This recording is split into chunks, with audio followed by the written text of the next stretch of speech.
ಕಾಲದಲ್ಲಿ 7 ಕಡಲಾಚೆ ಆಹಾರ ಹುಡುಕುತ್ತಾ ಹೋದ ಗಂಡು ಕೇಂಜವ ಹಕ್ಕಿ ಬಾರದೇ ಇರುವುದನ್ನು ಕಂಡ ಹೆಣ್ಣು ಹಕ್ಕಿಯ ಹರಕೆಯಂತೆ ಸೂರ್ಯನಾರಾಯಣ ದೇವರಿಗೆ ಅರ್ಪಿಸಿದ ತಮ್ಮ ಮೊದಲ ಮೊಟ್ಟೆ ಮುಂಜಾನೆ ಸ್ನಾನಕ್ಕೆಂದು ಹೋದ ಬ್ರಾಹ್ಮಣ ಪೆಜನಾರ್ ಅವರಿಗೆ ಸಿಕ್ಕಿತು. 16 ದಿನದ ನಂತರ ಮಗು ಕೂಗುವ ಸದ್ದು ಮೊಟ್ಟೆ ಎತ್ತಿಟ್ಟ ಅಕ್ಕಿಯ ಕಲೆಂಬಿಯಿಂದ ಕೇಳಿಸುತ್ತದೆ.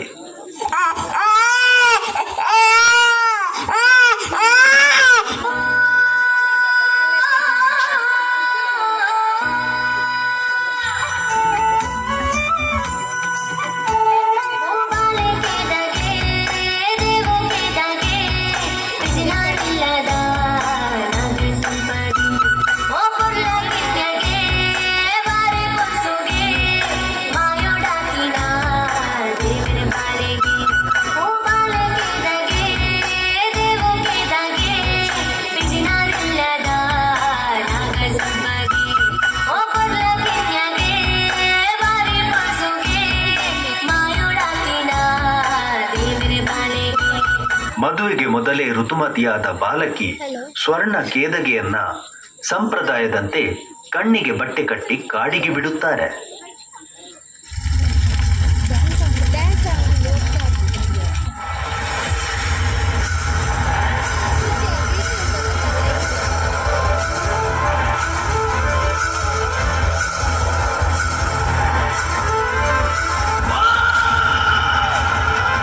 ಸಂಕಮಲೆ ಕಾಡಿನಲ್ಲಿ ಅಳುತ್ತಿದ್ದ ಈ ಮಗುವನ್ನು ತೀರಿ ಹೋದ ತನ್ನ ತಂಗಿ ದೇಯಿ ಎಂದು ಸಾಯನ ವೈದ್ಯ ಮನೆಗೆ ತಂದು ಸಾಕಿ ಮುಂದೆ ಕಾಂತಣ ವೈದ್ಯನೊಂದಿಗೆ ಮದುವೆ ಮಾಡಿಸುತ್ತಾನೆ.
ಅರಮನೆಯಲ್ಲಿಯೇ ಅವಳಿ ಮಕ್ಕಳಾದ ಕೋಟಿ ಚೆನ್ನಯ್ಯರಿಗೆ ಜನುಮ ನೀಡಿ ಮಂತ್ರಿ ಬುದ್ಧಿವಂತನ ಕುತಂತ್ರಕ್ಕೆ ಬಲಿಯಾಗಿ ಕೆರೆದಡದಲ್ಲಿಯೇ ದೇಹ ತೆಗೆಯುತ್ತಾಳೆ.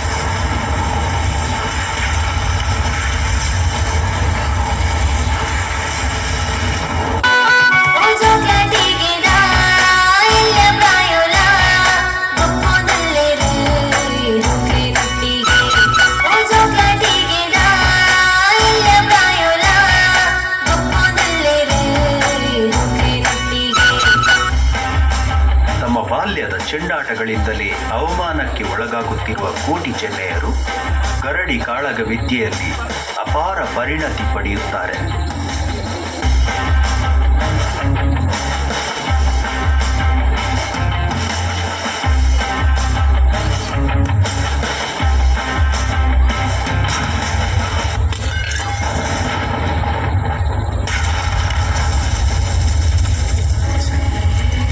ಜಾಸ್ತಿ ತುಳಿಬೇಡಿ, ಒಂದು ದಿವಸ ಎದ್ದು ನಿಲ್ತೇವೆ.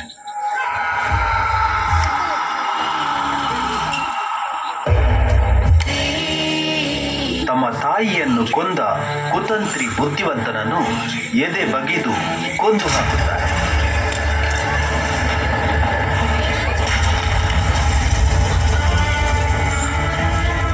ಮಂತ್ರಿಯ ಕೊಲೆಗೆ ರಾಜನ ಶಿಕ್ಷೆಯನ್ನು ಅನುಭವಿಸಿ ಗಡಿಪಾರಾದ ಕೋಟಿ ಚೆನ್ನಯ್ಯರು ಊರು ಬಿಟ್ಟು ಹೋಗುತ್ತಾರೆ.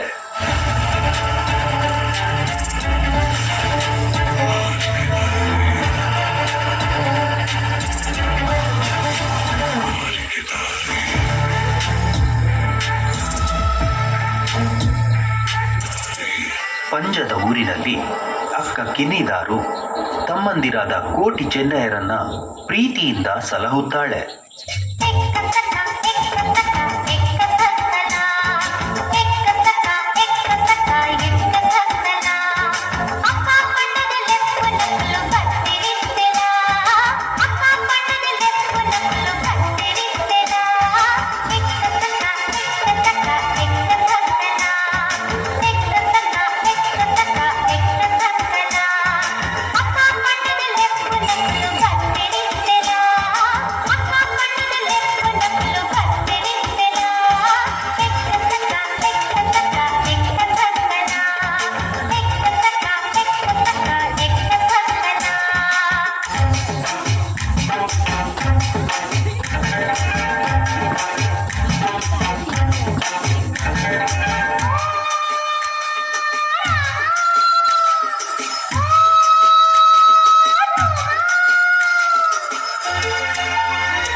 ಮಂತ್ರಿ ಚಂದುಗಿರಿ ಅವರನ್ನು ಮೋಸದಿಂದ ಸೆರೆಮನೆಯಲ್ಲಿ ಬಂಧಿಸುತ್ತಾನೆ.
ಎಂಕ್ಲೆ ಕುಲದೈವೋ ಬ್ರಹ್ಮ.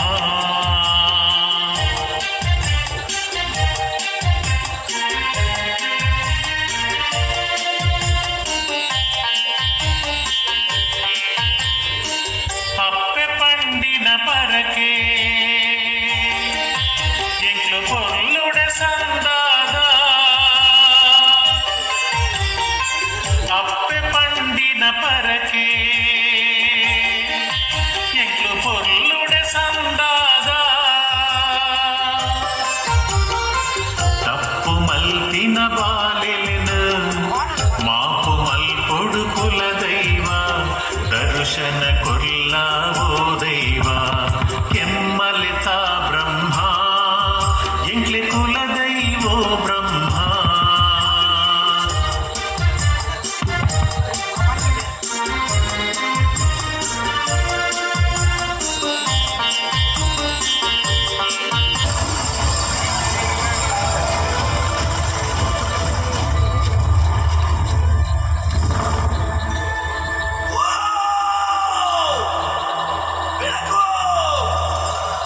ಬೆಳಕಲ್ಲಿ ಕಣ್ಣು ಮುಂದೆ ಇರುವುದೆಲ್ಲ ಕಾಣ್ತದೆ, ಆದರೆ ಇದು ಬೆಳಕಲ್ಲ, ದರ್ಶನ. ಹಿಂದೆ ನಡೆದದ್ದು ಮುಂದೆ ನಡೆಯುವುದು ಎಲ್ಲ ತೋರಿಸುವ ಬೆಳಕು ಕಾಣ್ತದ. ನಾಗಬ್ರಹ್ಮದೇವರ ಅನುಗ್ರಹದಿಂದ ಕೋಟಿ ಚೆನ್ನೆಯರು ಸೆರೆಮನೆ ಭೇದಿಸಿ ಮುಂದೆ ಎಣ್ಮೂರಿನ ದೇವಬಲ್ಲಾಳನ ಅರಮನೆಯಲ್ಲಿ ಸೇನಾಧಿಪತಿಯಾಗುತ್ತಾರೆ.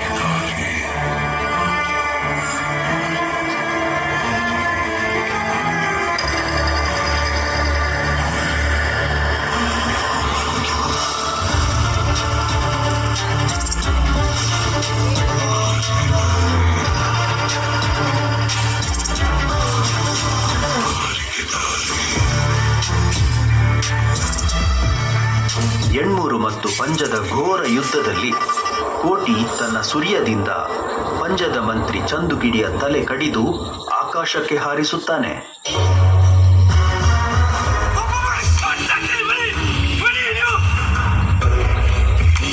ಯುದ್ಧದ ಕೊನೆಯಲ್ಲಿ ಪಡುಮಲೆ ಬಲ್ಲಾಳ ಮೋಸದಲ್ಲಿ ಕೋಟಿಯನ್ನ ಮರೆಯಲ್ಲಿ ನಿಂತು ಕೊಲ್ಲುತ್ತಾನೆ.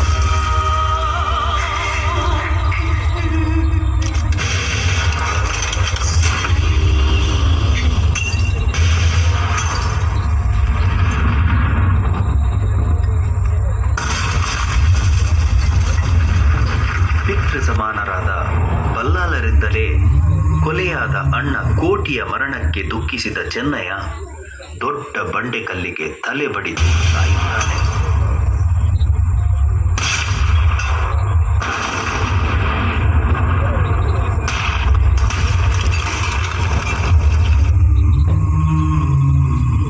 ವೀರ ಮರಣ ಹೊಂದಿ ದೈವತ್ವ ಪಡೆದ ಈ ವೀರ ಪುರುಷರನ್ನ ಇಂದಿಗೂ ತುಳುನಾಡಿನಲ್ಲಿ ಭಕ್ತಿಯಿಂದ ಆರಾಧಿಸುತ್ತಾರೆ.